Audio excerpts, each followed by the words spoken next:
Overnight, as we head toward Wednesday, a little warmer, not that it's warm, but 0 to 15 tonight. Some late snow in our southern and western counties, also near Lake Michigan and through the Straits area tonight. That wind chill, somewhere in the 5 below to 5 above range is what it will feel like tonight.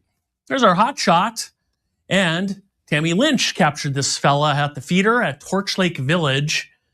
And looks like he's got 3 of them there, 3 or 4 feeders to choose from there. Tammy, thanks for that one. And thanks for joining us. Have a great Tuesday evening. We'll see you back here tonight at 11 o'clock.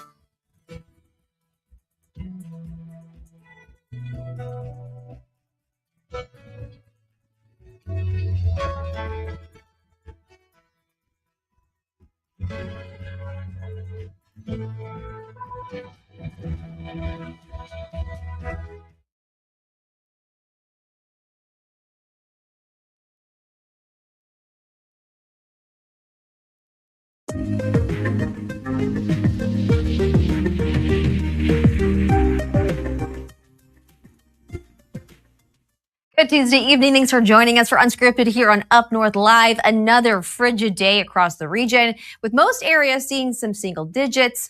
Also, according to the World Wildlife Fund, today's National Penguin Awareness Day. Joe, little known fact, there are 18 species of penguins on the planet, and most of them living in Antarctica. And according to the World Wildlife Fund, I found out they can live in temperatures as cold as minus 58 degrees Fahrenheit. So what we're seeing right now would probably be a walk in the park for them. Yeah, I was going to say they'd fit right in here for at least a couple months. Yes, well, yeah, exactly. Then they'd want to go back to Antarctica. Right, that's true. Yeah, down there it's completely sunny right now. They're in their summertime down there, but it's still cold there too. It's cold. Yeah, here too. As you mentioned, some single digits earlier, Melissa. And this cold weather is going to hang on. Now we'll get into the 20s tomorrow. A little warm up, but then it goes right back down with the coldest day coming up on Friday, for the end of the week. So we'll talk more about that. We'll take a look at, we do have a little more snow on the way too. No surprise. I've been saying that for feel like weeks straight. More on that and just how cold it gets in a few minutes. All right. Thanks, Joe. A Catholic Church shakeup set to impact parishes all across northern Michigan. The Diocese of Gaylord announcing it is planning to reorganize. Up North Live's Cody Bear spoke with Bishop Jeffrey Walsh about what led to this decision. That's the way the Lord always works with us. I think he brings about the greatest fruitfulness from the sense of sacrifice. Bishop Walsh says the changes that will soon be seen among the Diocese of Gaylord follow lots of discussion. The restructuring really came about after several conversations at our Presbyteral Council meetings throughout 2024. And we organized a series of spring meetings and then fall meetings, and lots of input and then prayerful consideration of all that input. The plan includes 2 churches closing its doors, those being St. Mary Parish in Burt Lake and Jesus the Good Shepherd Parish in Atlanta, added to 2 that were already closed. Starting July 1st, the Diocese of Gaylord will have 56 parishes, 29 pastors, and 20 limited-use churches. Bishop Walsh tells me one of the reasons for the changes is a shortage of priests, a trend being felt nationwide.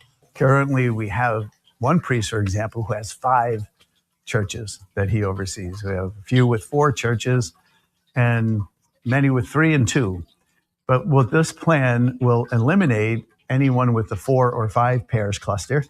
And the predominant ones would be priests who have 2 in a cluster or a standalone parish.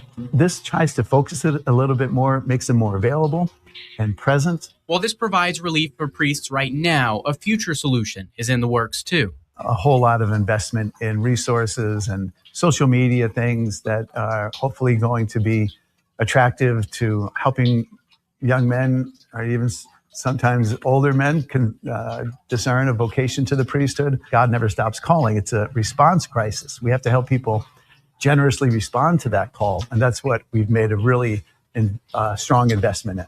And in the meantime, Bishop Walsh says while he understands the changes may be scary, there's a sense of enthusiasm as well. The diocese underwent this planning process for a real sense of renewal of vibrant parish life and missionary zeal, and that they will have a healthier clergy serving them, body, mind, and spirit, and that there is new opportunities that await us.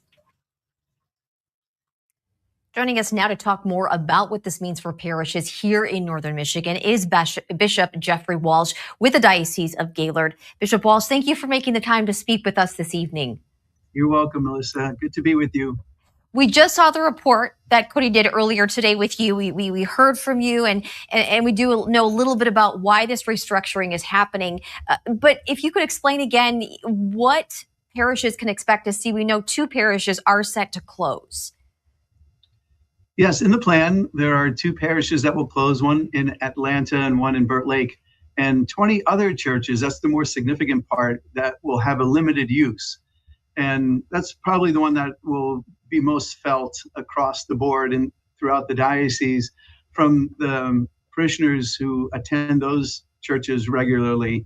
What will happen canonically will be for those churches to be integrated into one of the neighboring parishes where the care of their soul will continue in a new way, because we're never left abandoned. There's always a pastoral outreach when there's a reorganization or a restructuring in any diocese, which always happens in the 2,000 years of the church, and evaluating different resources and the stewardship of the different parishes and structures that are within a diocese. So that limited use is probably the most significant part of what people are going to feel the impact of in one way, shape, or form, either because they're no longer going to be able to go there on a regular basis, or they'll just have some adaptations of perhaps if they choose to go to another parish that might be nearby and getting involved and adjusted in that way. And you mentioned, speaking of, going to Mass on a regular basis, even though that won't be happening with a couple of the parishes, they will still be having funerals and weddings. Is that correct? Yeah, at the discretion of the pastor, the church that has a limited use will be open for those requests for a parishioner that would want to be buried there, to have their funeral mass, or to have a wedding or a baptism. And there's other very specific ways that within a decree that will be prepared, again, for the canon law perspective, also kind of establishing the boundaries of the new parish and those who are being cared for within that territory. They'll have other ways that a pastor could respond if there's a request for an AA group to meet at that church, or Knights of Columbus, or some other kind of a special event, a patronal feast day to celebrate. But again, it will be quite a limited use. The main thing is that there's not like the regularly scheduled weekend masses that will be there anymore. Their parish and finance councils are dissolved. They go working and connecting with, volunteering with, being involved with the new parish. And Bishop Walsh, what do you think this, means? Obviously, we're seeing a shortage in men stepping up for the priesthood. Is this something that we're seeing across the state, across the country? Yeah, it's all across the country and then really across the world in different places. There's hot spots. There's good places where you see increases and growth in vocations to the priesthood and to the religious life. And there's other places that they see a dearth of clergy and the availability to serve. And it just depends where you're at. Here, we've experienced it in somewhat of an acute way. We see that steady decline in the Northeast and the Midwest, different sections. And so it really requires some adjustments that are needed. Again, I see it as really a part of the stewardship. It's not like the church is going away. It's just reconfiguring in a way that is better able to serve. Now, really with our priests, we're seeing, I think, very positive statistics of how it's improving with across the board, with our seminaries being more engaged, reaching out, our diocesan teams that we've established, reaching out, parishioners being more intentional about raising a vocation culture and supporting and affirming young men, and even those a little bit older who might discern a vocation, sometimes even as a second career type of a thing. We know that there's a lot of ways that God calls, and so we're very hope-filled about that. We'll see how God provides, but in the meantime, this is our way of adjusting. And with those adjustments, you did allude to this a little bit, but a silver lining or enthusiasm that this could actually bring about, as opposed to seeing as a negative situation. Yeah, there's a sadness certainly in the diminishment that we might see currently, or the sadness of those who are involved with those churches that go to limited use or that are closing. And so we relate to that. We'll try to walk with them through that process as well. But the enthusiasm comes with kind of having our finger on the pulse of the diocese and seeing that not only do we see some of these negative trends, but there are positive and hopeful trends as well. And it's all about bringing people to the Lord and then evangelizing and living out our call to holiness, no matter what vocation we're in, if we're married or single or in the consecrated life, a deacon, a priest, bishop, we're all striving to row in the same direction. And the enthusiastic parts of this plan in particular are about the investments that we've made with vocations and also with what we are hopeful to establish as an institute to form and educate lay faithful for ministry and what they can do at the parishes and in the diocese, and also what we're going to do to invest in opportunities for our young people and young adults. And Bishop Walsh, any final messages for any Catholics watching here in Northern Michigan that you'd like them to know, any takeaway messages with this restructuring? Yeah, I would hope that we all maintain a very positive and upbeat experience, a joyful experience of who we are as a people of God. Our diocese is so beautiful, has so many wonderful aspects to it, so many wonderful people that are part of it. And that's really our strength, really to celebrate the sacramental life, to be filled with God's life, and then to go out and share that joyfully, to shout it from the housetops. And we'll continue to do that. And there'll be new ways that God will ask us to do that. And just to remain positive about a healthier clergy, a missionary zeal amongst our faithful, and the striving to do good.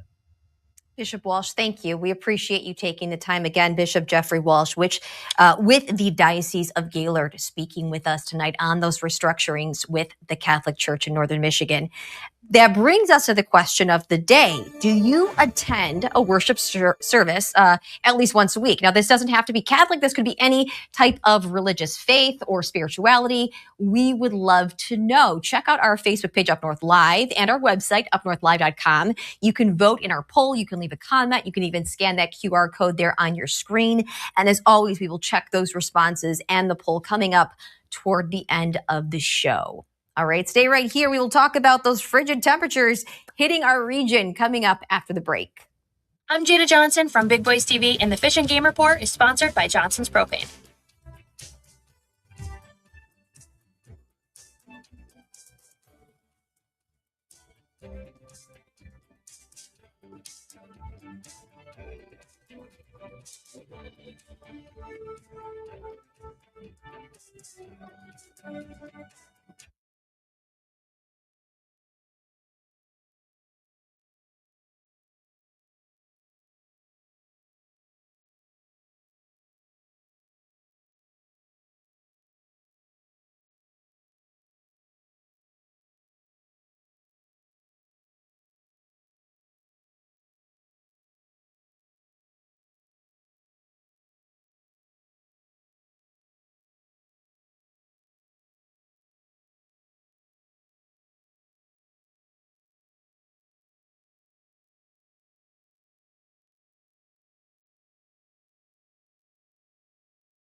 I'm Dee Dee Gatton with the National News Desk in Washington, D.C., and this is your news update. No, Minnesota, the crime is incredible. The financial crimes are incredible. And the problem is because of the agitators and insurrectionists, whatever you want, troublemakers, but they're paid agitators and insurrectionists. The Trump administration is slamming the anti-ICE activists who staged a protest during a church service in Minnesota on Sunday. The demonstrators said they were there because a pastor worked for ICE. Meantime, the DOJ has issued subpoenas to Governor Tim Walz, AG Keith Ellison, and Minneapolis Mayor Jacob Frey as part of an investigation into whether they obstructed federal law enforcement on the ground. Plus, there's this. I think the president has a very strong view on Western Hemisphere security and believes that the U.S. should not outsource our national security. He believes that Greenland is essential for the Golden Dome missile shield. Treasury Secretary Scott Bessent defends President Trump's goal of taking over Greenland ahead of Trump's speech at the World Economic Forum in Davos tomorrow. Bessent explained that Trump believes acquiring Greenland will prevent conflict as the Arctic territory becomes more attractive to foreign countries. The leaders of Denmark and Greenland remain opposed to the acquisition. And Erica Kirk is asking for a speedy trial for the suspected murderer of her husband, conservative activist Charlie Kirk. Kirk's attorney filing a request pointing to certain protections for victims under Utah law. Tyler Robinson is accused of fatally shooting Charlie Kirk in Utah in September. He has not yet entered a plea. And that's your news update.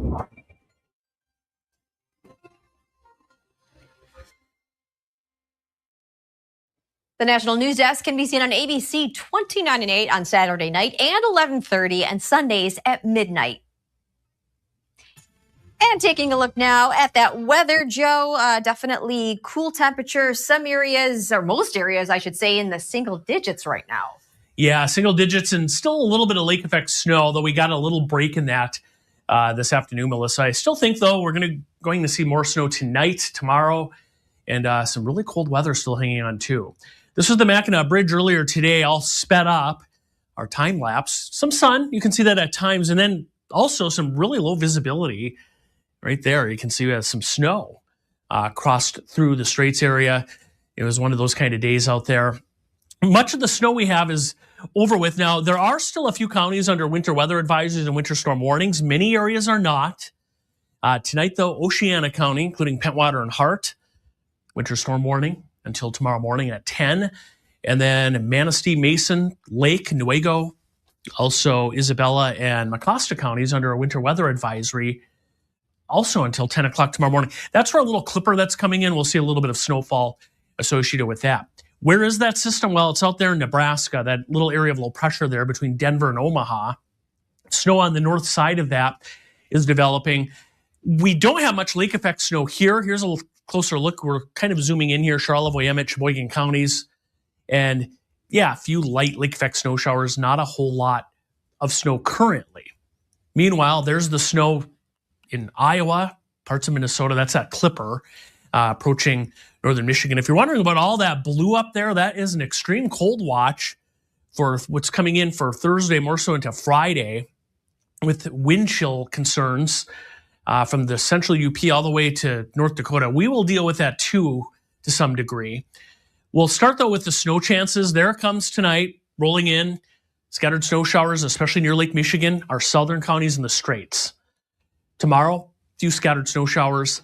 Then colder weather works in, and with another little area of low pressure passing through later Wednesday and a Thursday, lake effect snow will kick back in Thursday night into Friday. So that pattern really persisting here. Tonight, Ludington, Big Rapids, a couple inches of snow. Same around Pellston, Sheboygan. There's tomorrow. And then watch it. We're going to get some enhancement in the Straits area tomorrow night. Look at, yeah, parts of Emmett County, Sheboygan County, looking at perhaps some locally higher snow totals. So we'll keep an eye on that for tomorrow night. All right, let's look at temperature. Tomorrow will be the warmest day of the week. These are the actual air temperatures you'd see on your thermometer. Thursday, cold again, and there's the cold weather on Friday. Some spots maybe not getting above 0 Friday. By the way, look at Rhinelander. I mean, that's noon, Friday, 20 below. Wind chill, not much of an issue tomorrow, but here comes the cold. And then watch on Friday, right there. We're looking at wind chills during the day Friday, maybe 15 to 25, 20 to 30 below. Look over in Wisconsin. We don't see that too often. 50 below wind chills.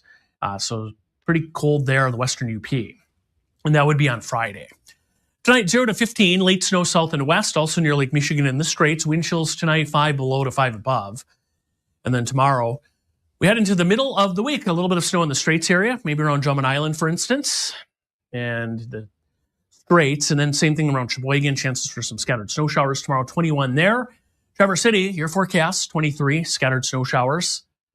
And our last stop here, same thing. Mount Pleasant, 30, everybody else in the 20s with snow showers tomorrow. There's our forecast. Look at the drop in temperature. Friday is the cold day. Saturday, single digits, some lake effect snow, and then teens as we head into next Monday, and then toward Tuesday, and maybe a little warm up on Tuesday. A little bit. Hey, we'll take it based on these temperatures. You All got right. it. Thanks, Joe. Coming up, Harrison Beebe has a recap of some major games from last night. Coming up in sports.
Welcome back to Up North Live's Unscripted. Sports Director Harrison Beebe has a recap of some major games from last night.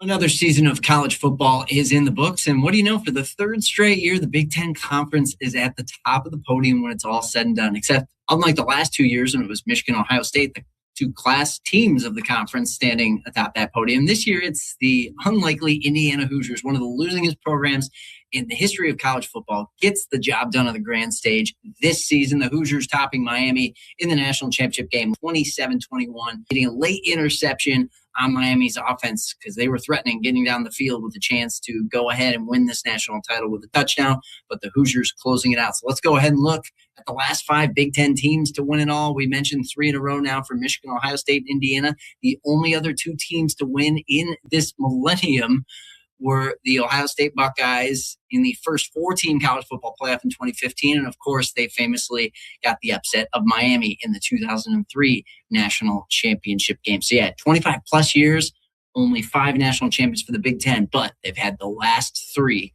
in the sport. Speaking of dominance in the region, let's stay in the States. After all, we're about the halfway point of the NHL and NBA seasons. And what do you know? The Pistons and Red Wings both well in the mix in their respective sports. The Celtics, the second best team in the East right now, but couldn't hang with Detroit in their building in that close 1-point victory for Detroit. So when you look at the East standings, the Pistons have a 5.5 game lead on the Celtics as we hit about that halfway point of the NBA season. The Wings having won 6 of their last 7, most recently knocking off the Ottawa Senators in overtime on Sunday, 4-3. Look at the Eastern Conference in the NHL. Yeah, the Wings aren't at the top of the East, but they're right there in the mix with some of the best teams in that league. And of course, the Red Wings have that 10-year now to the year playoff drought. The last time the Wings were in the postseason was 2016. The Red Wings right now are tied with the Lightning for the top spot in the Atlantic Division, and they have 32 games to go this season. That'll do it for sports. I'm Harrison Beebe. All right, thanks for that, Harrison. Of course, coming up, we'll take a look at those live results for our question of the day. That's coming up right after the break.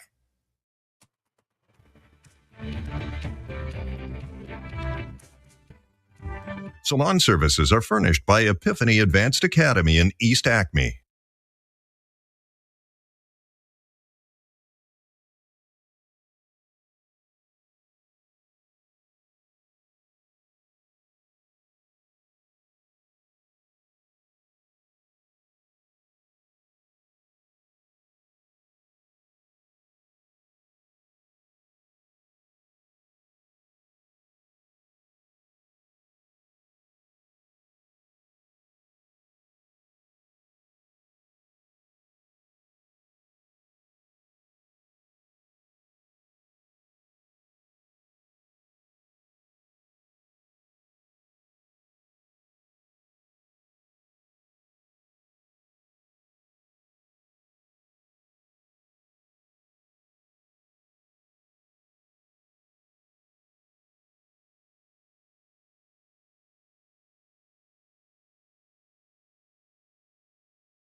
Welcome back to Unscripted. We are taking a look at our question of the day. Do you attend a worship service at least once a week? Right now, 54% saying yes, 46% saying no.